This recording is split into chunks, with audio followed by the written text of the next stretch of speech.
அடுத்த விஷயம் என்னன்னா, வெற்றி அதாவது இலக்க அடையிறத விட, அதுல நாம செய்யக்கூடிய பயணம் தான் ரொம்ப முக்கியமானது, ரொம்ப சுவாரஸ்யமானது, ரொம்ப அழகானதும் கூட. அந்த பயணத்த இலக்கு மேலேயே கவனம் வச்சு, அந்த அழகான பயணத்த விட்டுறக்கூடாது. அதுல இருக்கக்கூடிய சின்ன சின்ன சுவாரஸ்யங்கள மிஸ் பண்ணிறக்கூடாது. ஏன்னா அவ்வளவு விஷயங்கள் இருக்கு. நெறைய கத்துப்போம். அது நெறைய மேன்மையான விஷயங்கள நமக்குள்ள கொடுக்கும். நம்மளுடைய பார்வை ரொம்ப கூர்மையாகும். நமக்குள்ள நிறைய தெளிவுகள் பிறக்கும். இதெல்லாம் நம்மளை இன்னும் கொஞ்சம் கான்ஃபிடென்ட்டா ஃபீல் பண்ண வைக்கும்.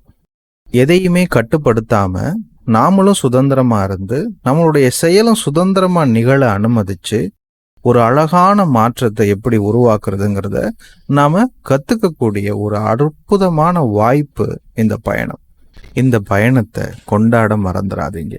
ரசிச்சு ரசிச்சு அனுபவிக்கிறதன் மூலமா உங்களையும் சரி, நீங்க செய்யற செயலையும் சரி, மேன்மையா நம்மளால உருவாக்க முடியும். இந்த ஷார்ட்ஸோடைய முழு வீடியோவை பார்க்கணும்னா ஹேண்டலுக்கு கீழே இருக்கிற பட்டனை கிளிக் பண்ணி பாருங்க. நன்றி.